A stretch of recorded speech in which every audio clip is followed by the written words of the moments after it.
Okay, so we are beginning chapter 3 today, and we are going to find out what happens with Peter, who is waiting up with the stars, and they were encouraging him to go now. To do what? Let's find out. All right, so chapter 3, Come Away, is what it's called. For a moment after Mr. and Mrs. Darling left the house, the night lights by the bed of the 3 children continued to burn clearly. They were awfully nice little nightlights, and one cannot help wishing that they could have kept awake to see Peter. But Wendy's nightlight blinked and gave such a yawn that the other 2 yawned also. Before they could close their mouths, all 3 went out. There was another light in the room now, 1,000 times brighter than the nightlights, and in the time we have taken to say this, it has been in all the drawers in the nursery, looking for Peter's shadow, rummaged the wardrobe, and turned every pocket inside out. It was not really a light. It made this light by flashing about so quickly. But when it came to rest for a second, you saw that it was a fairy, no longer than your hand, but still growing. It was a girl called Tinker Bell, exquisitely gowned on a skeleton leaf, cut low and square, through which her figure could be seen to the best advantage. She was slightly inclined to embonpoint. A moment after the fairy's entrance, the window was blown open by the breathing of little stars, and Peter dropped in. He had carried Tinker Bell part of the way, and his hand was still messy with the fairy dust. "Tinker Bell," he called softly, after making sure that the children were asleep. "Tink, where are you?" She was in a jug for the moment, and liking it extremely. She'd never been in a jug before.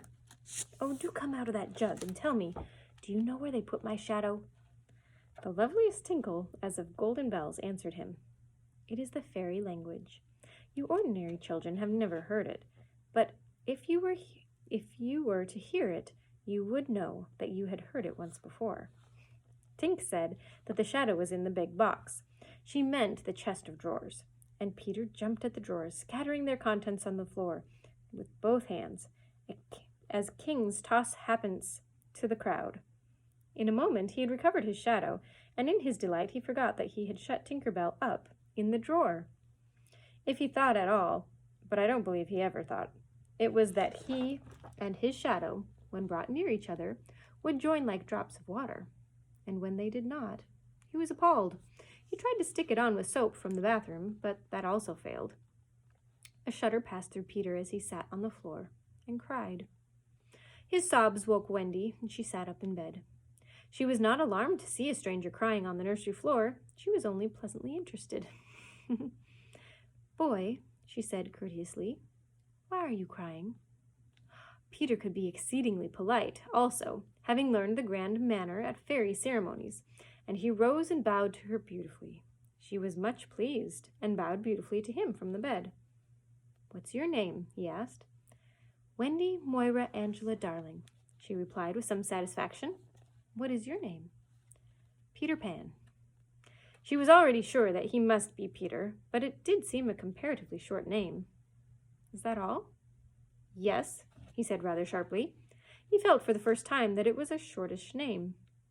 "I'm so sorry," said Wendy Moira Angela. "It doesn't matter," Peter gulped. She asked where he lived. "Second to the right," said Peter, "and then straight on till morning." What a funny address! Peter had a sinking. For the first time, he felt that perhaps it was a funny address. "No, it isn't," he said. "I mean," Wendy said nicely, remembering that she was a hostess, is that what they put on the letters?" He wished that she had not mentioned letters. "I don't get any letters," he said contemptuously. "But your mother gets letters." "I don't have a mother," he said. Not only had he no mother, but he had not the slightest desire to have one. He thought them very overrated persons.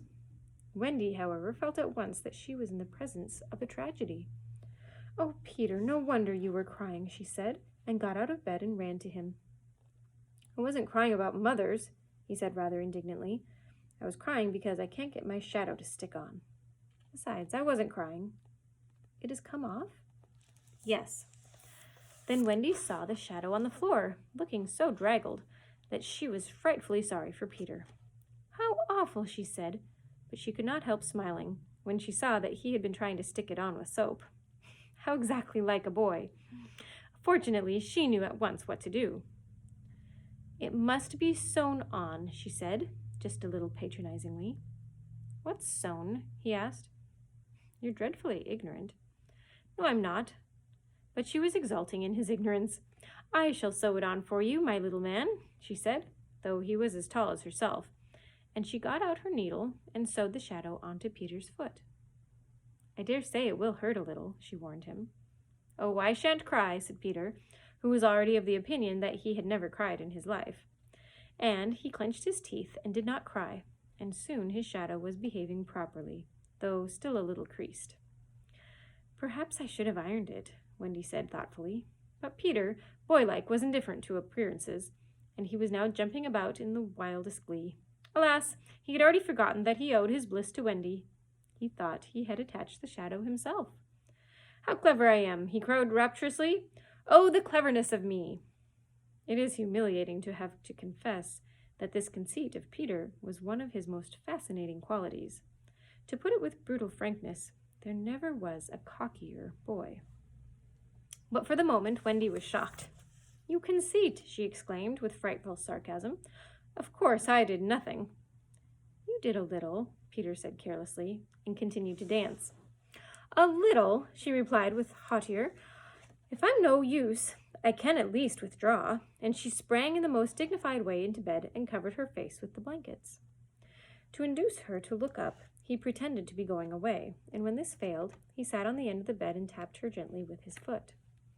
"Wendy," he said, "don't withdraw. I can't help crowing, Wendy, when I'm pleased with myself." Still she would not look up, though she was listening eagerly. "Wendy," he continued, in a voice that no woman has ever yet been able to resist. "Wendy, one girl is more use than 20 boys." Now Wendy was every inch a woman, though there were not very many inches, and she peeped out of the bedclothes. "Do you really think so, Peter?" "Oh, yes, I do." "I think it's perfectly sweet of you," she declared, "and I'll get up again." She sat with him on the side of the bed. She also said that she would give him a kiss if he liked, but Peter did not know what she meant, and he held out his hand expectantly, like that. "Sure you know what a kiss is?" she asked aghast. "I shall know when you give it to me," he replied stiffly, and not to hurt his feelings, she gave him a thimble. "Now," said he, "shall I give you a kiss?" And she replied with a slight primness, "If you please." She made herself rather cheap by inclining her face toward him, but he merely dropped an acorn button into her hand. So she slowly returned her face to where it had been before, and said nicely that she would wear the kiss on a chain around her neck. It was lucky that she did put it on that chain, for it was afterwards to save her life.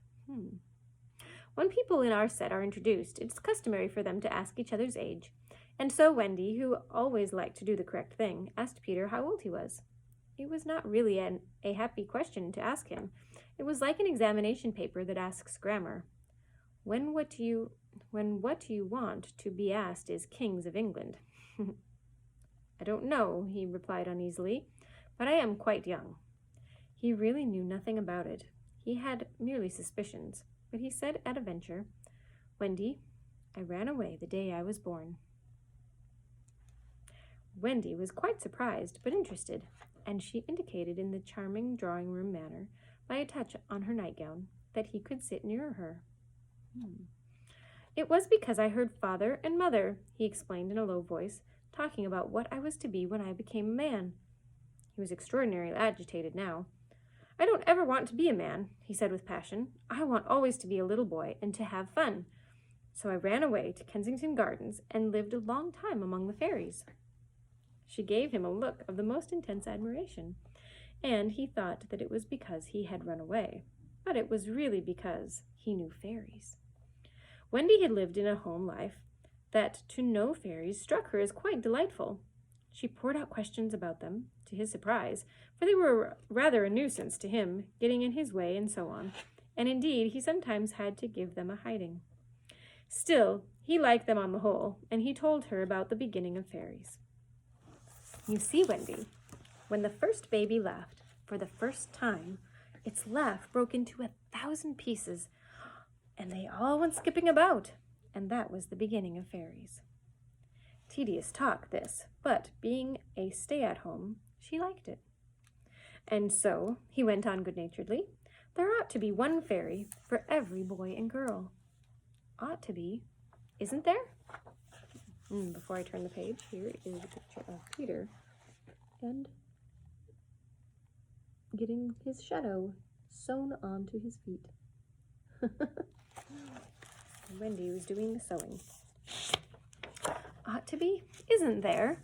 No, you see, children know such a lot now, they soon don't believe in fairies. And every time a child says, I don't believe in fairies, there is a fairy somewhere that falls down dead. Really, he thought that they had now talked enough about fairies, and it struck him that Tinker Bell had been keeping very quiet.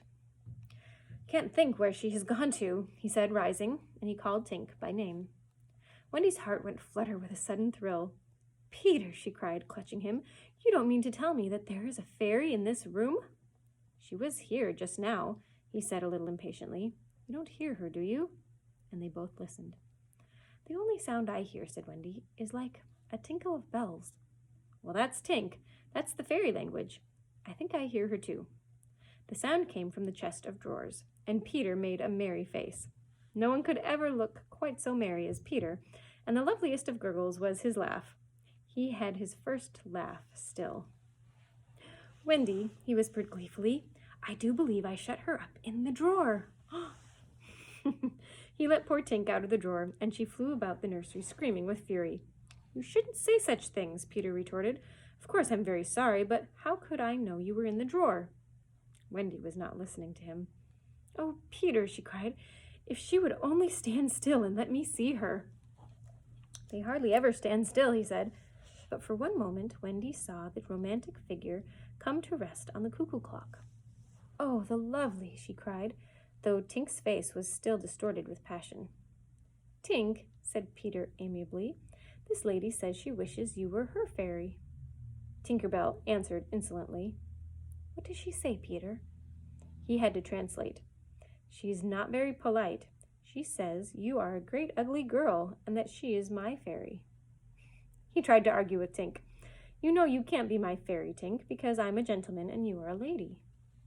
To this, Tink replied in these words. You silly, and disappeared into the bathroom. She's quite a common fairy, Peter explained apologetically. She's called Tinker Bell because she mends the pots and kettles.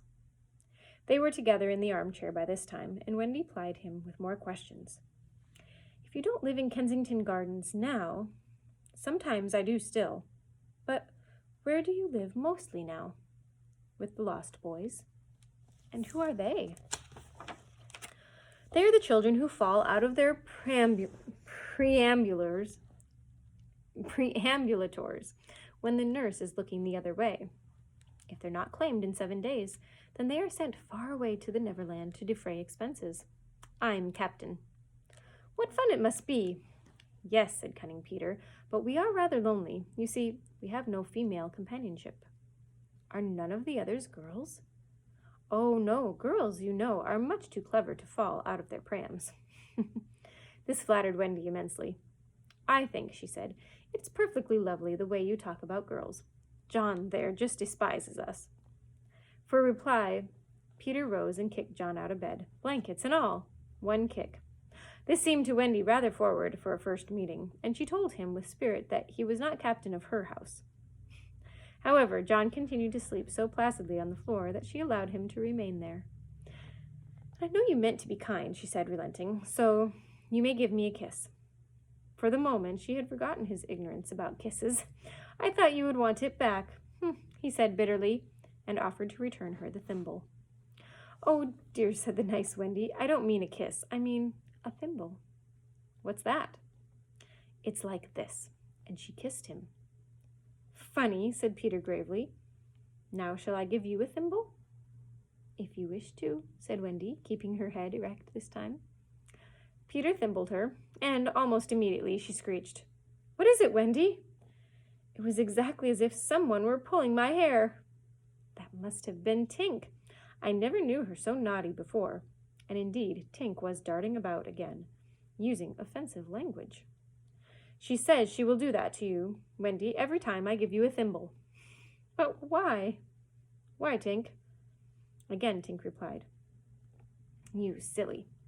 Peter could not understand why, but Wendy understood, and she was just slightly disappointed when he admitted that he came to the nursery window not to see her, but to listen to stories.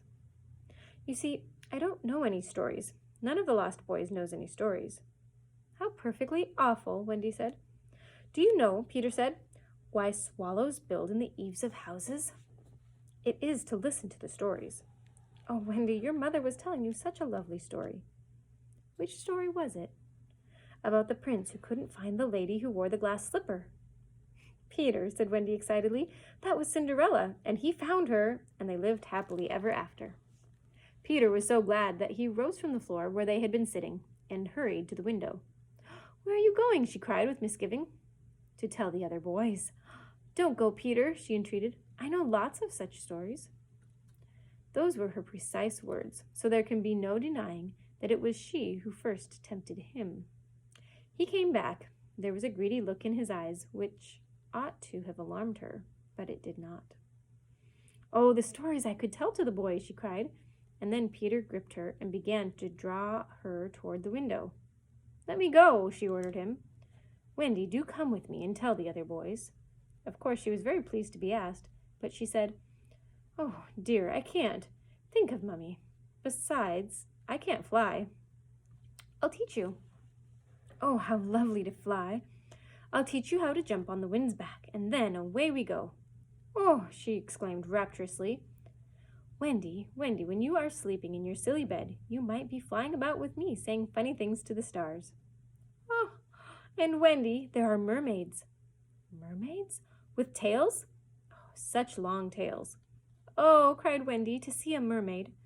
He had become frightfully cunning. Wendy, he said, how we should all respect you. She was wriggling her body in distress. It was quite as if she were trying to remain on the nursery floor. But he had no pity for her. Wendy, he said, the sly one, you could tuck us in at night. Oh, none of us has ever been tucked in at night. Oh, and her arms went out to him. And you could darn our clothes and make pockets for us. None of us has ever had any pockets. How could she resist? Of course, it's awfully fascinating, she cried. Peter, would you teach John and Michael to fly too? If you like, he said indifferently, and she ran to John and Michael and shook them. Wake up, she cried. Peter Pan has come and he is to teach us to fly. John rubbed his eyes.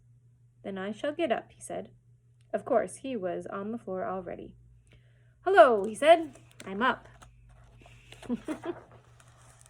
Michael was up by this time, too, looking as sharp as a knife with 6 blades and a saw. But Peter suddenly sighed and signed silence. Their faces assumed the awful craftiness of children listening for sounds from the grown-up world. All was as still as salt. Then everything was right. No, stop. Everything was wrong. Nana, who had been barking distressfully all evening, was quiet now. It was her silence that they had heard. Out with the light! Hide! Quick! Cried John, taking command for the only time throughout the whole adventure. And thus, when Liza entered, holding Nana, the nursery seemed quite its old self, very dark, and you could have sworn you heard its 3 wicked inmates breathing angelically as they slept. They were really doing it artfully from behind the window curtains. Liza was in a bad temper, for she was mixing the Christmas pudding in the kitchen and had been drawn away from them, with a raisin still on her cheek, by Nana's absurd suspicions. She thought the best way of getting a little quiet was to take Nana to the nursery for a moment, but in custody, of course. There, you suspicious brute, she said, not sorry that Nana was in disgrace. They're perfectly safe, aren't they? Every one of these little angels sound asleep in bed. Listen to their gentle breathing. Here, Michael, encouraged by his success, breathed so loudly that they were nearly detected. Nana knew that kind of breathing. She tried to drag herself out of Liza's clutches. But Liza was dense. No more of it, Nana, she said sternly, pulling her out of the room. I warn you, if you bark again, I shall go straight for Master and Mrs. and bring them home from the party, and then, oh, won't Master whip you just. She tied the unhappy dog up again. But do you think Nana ceased to bark? Bring Master and Mrs. home from the party? Why, that was just what she wanted. Do you think she cared whether she was whipped so long as her charges were safe? Unfortunately, Liza returned to her puddings, and Nana, seeing that no help would come from her, strained and strained at the chain, till at last she broke it. In another moment she had burst into the dining room of 27 and flung up her paws to heaven, her most expressive way of making a communication. Mr. and Mrs. Darling knew at once that something terrible was happening in their nursery, and without a goodbye to their hostess, they rushed into the street. But now it was 10 minutes since 3 scoundrels had been breathing behind the curtains, and Peter Pan can do a great deal in 10 minutes. We now return to the nursery. It's all right, John announced, emerging from his hiding place. I say, Peter, can you really fly? Instead of troubling to answer him, Peter flew around the room, taking the mantelpiece on the way. How topping, said John and Michael. How sweet, cried Wendy. Yes, I'm sweet. Oh, I'm sweet, said Peter, forgetting his manners again. It looked delightfully easy, and they tried it first from the floor and then from the beds, but they always went down instead of up. I say, how do you do it? Asked John, rubbing his knee. He was quite a practical boy. You just think lovely, wonderful thoughts, Peter explained, and they lift you up in the air. He showed them again. You're so nippy at it, John said. Couldn't you do it very slowly once? Peter did it both slowly and quickly. I've got it now, Wendy, cried John, but soon he found he had not. One of them could fly an inch, though even Michael was in words of 2 syllables, and Peter did not know A from Z. Of course, Peter had been trifling with them, for no one can fly unless the fairy dust has been blown on him. Fortunately, as we have mentioned, one of his hands was messy with it, and he blew some on each of them, with the most superb results. Now just wriggle your shoulders this way, he said, and let go. They were all on their beds, and gallant Michael let go first.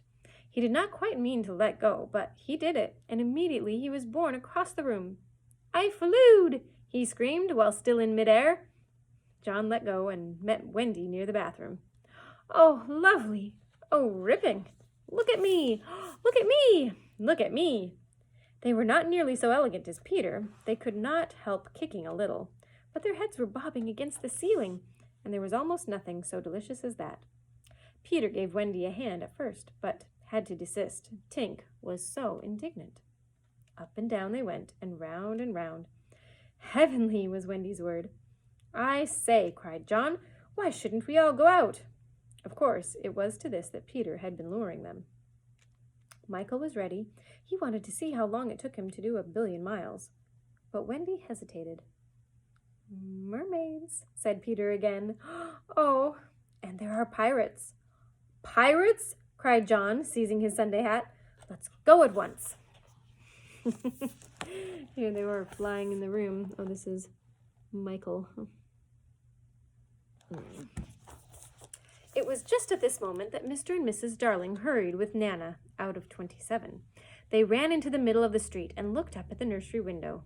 And yes, it was still shut, but the room was ablaze with light. And, most heart-gripping sight of all, they could see in shadow on the curtain 3 little figures in night attire circling around and around, not on the floor, but in the air.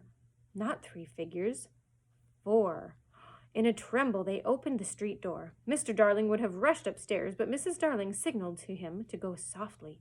She even tried to make her heart go softly. Will they reach the nursery in time? If so, how delightful for them, and we shall all breathe a sigh of relief. But there will be no story. On the other hand, if they are not in time, I solemnly promise that it will all come right in the end. They would have reached the nursery in time, had it not been that the little stars were watching them.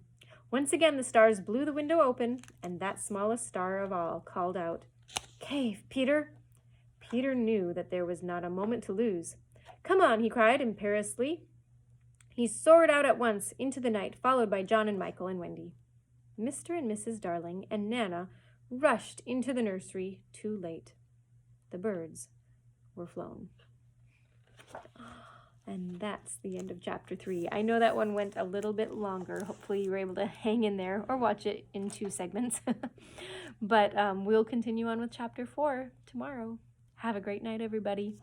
Bye.